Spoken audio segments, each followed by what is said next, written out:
ఎప్పుడో 2011 అంటే కాంగ్రెస్ రెండోసారి 2004 నుంచి 2014 మధ్యలో వరుసగా కాంగ్రెస్ పరిపాలించినప్పుడు యూపీఏ ప్రభుత్వంలో ప్రధానమంత్రి మన్మోహన్ సింగ్గా ఉన్న నేపథ్యంలో అప్పుడు కేంద్ర హోంమంత్రి చిదంబరం గారు ఉండేవారు. ఆయన కొన్నాళ్ళు ఫైనాన్స్గా చేశారు, కొన్నాళ్ళు కేంద్ర హోంమంత్రిగా కూడా చేశారు. కీలకమైన వ్యక్తి, తమిళియన్. సో ఈ కేంద్ర హోంమంత్రి చిదంబరం గారికి సంబంధించి వాళ్ళ తనయుడు, ముద్దుల తనయుడికి సంబంధించిన ఒక కేసు ఇక్కడ వ్యవహారం చూడొచ్చు.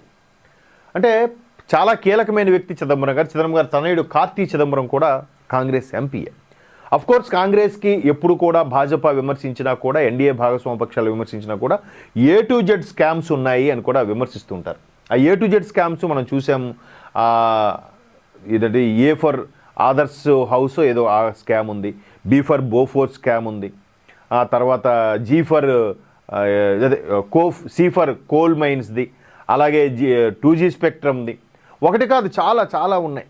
అవి వెంటాడుతూనే కొంతమంది తెలివిగా కొన్నేళ్ళు డ్రాగ్ చేసి వీళ్ళ మీద బయటకు వస్తూ జడ్జిలు మారిన తర్వాత దాన్ని మరలా రెడ్డొచ్చాడు మొదలెట్టండి మళ్ళీ మొదలుపెట్టి మొత్తాన్ని బెయిల్ మీద నడిపించేస్తున్నారు. వాళ్ళు అధికారాలు అన్ని ఆస్తులు కూడబెట్టుకోవడం అన్నీ జరిగిపోతున్నాయి. అయితే తాజాగా కార్తీ చిదంబరానికి మరో షాకు. వీసా కుంభకోణం కేసులో ఈడీ కేసు 2 రోజుల కిందటే జరిగింది. విషయం ఏంటంటే కాంగ్రెస్ సీనియర్ నేత, కేంద్ర మాజీ మంత్రి పి చిదంబరం గారి ముద్దుల తనయుడు కార్తీ చిదంబరం 2011లో చైనీస్ సంబంధించిన వీసా ఒక 263 మంది చైనీయులకి వీసా ప్రభుత్వం తిరస్కరించినా కూడా ఈయన నేను చిదంబరం గారి అబ్బాయిని, నేను ఒక ఎంపీని, లేదా నేను గుడ్డిని ఏదో అని చెప్పుకుంటూ వాళ్ళందరికీ ఇచ్చే కార్యక్రమం చేశారు. ఇంతోపాటు మరొక కాంగ్రెస్ నేత భాస్కర్ రామ్ అని ఆయన పేరు, ఆయన కూడా వ్యవహారంలో A1 A2గా ఉన్నారు. అయితే ఇక్కడ ఒకసారి ఆ వార్త చూద్దాం. లంచం తీసుకుని చైనా దేశస్తులకు వీసా సదుపాయం కల్పించారని ఆరోపణ నేపథ్యంలో కొద్ది రోజుల క్రితం సిబిఐ కేసు చేసిన విషయం నమోదు చేసిన విషయం తెలిసింది. అయితే అదే కేసులో enforcement directorate money laundering case నమోదు చేసింది. ఇక్కడ మనం చెప్పుకున్నాం కదా, యూపీఏ ప్రభుత్వ హయాంలో 263 మంది చైనీయులకు అక్రమ వీసాలు మంజూరు చేయించిన వ్యవహారం.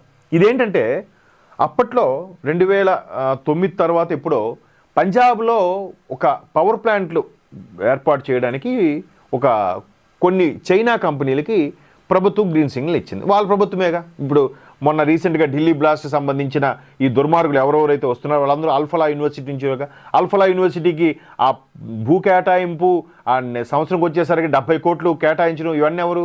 ఇదే యూపీఏలో శాంక్షన్ అయిందిగా.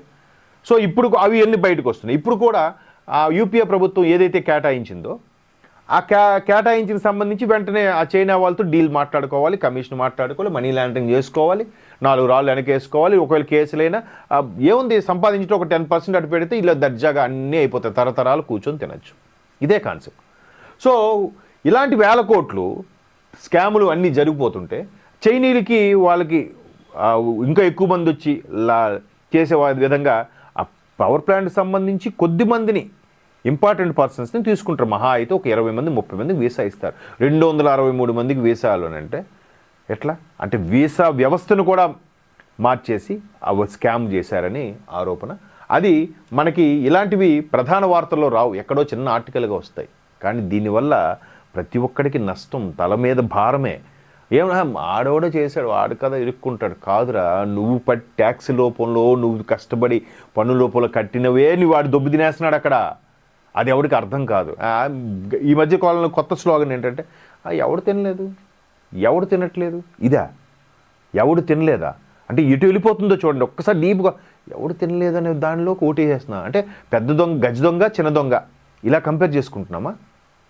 సో అట్లాగా ఈ చిదంబరం వ్యవహారంకు సంబంధించి చాలా మెడకు చుట్టుకునే అవకాశం కనిపిస్తోంది. సుమారు 50 లక్షలు తీసుకొని చైనాకు చెందిన 250 మందికి కార్తీ చిదంబరం వీసాలు ఇప్పించారనేది ప్రధాన ఆరోపణ.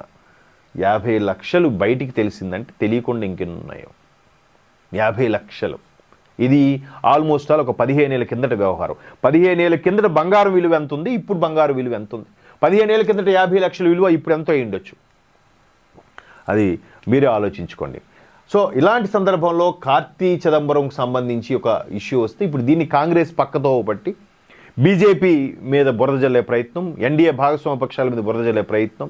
వాళ్ళు అది చేశారు, ఇది చేశారు, సర్ మీద లేదంటే వందే మాత్రం అవమానించారని వేరే ఇవి ఎంత మంచి టాపిక్స్ ఉన్నాయి కదా, వీటి మీద అడగండి. పట్టుబట్టండి, ప్రశ్నోత్తరాలు జరిపించండి, అడగండి. ఎవరినైనా తప్పు చేస్తే ఎవరిని వదలొద్దు, అది మా పార్టీ అయినా మీ పార్టీ అయినా వదిలిపెట్టండి, వేసి పడేయండి అని కూడా చెప్పండి. చెప్పలేరు. అదే రాజకీయం అంటే. సో ఇలాగా కాంగ్రెస్ ప్రభుత్వం హయాంలో ఏదైతే స్కాములు అలాగాని కనిపిస్తున్నాయో అవన్నీ ఒక్కొక్కటిగా కొన్ని సంవత్సరాలుగా నానుతూనే వస్తున్నాయి. బెయిల్ మీద బెయిల్.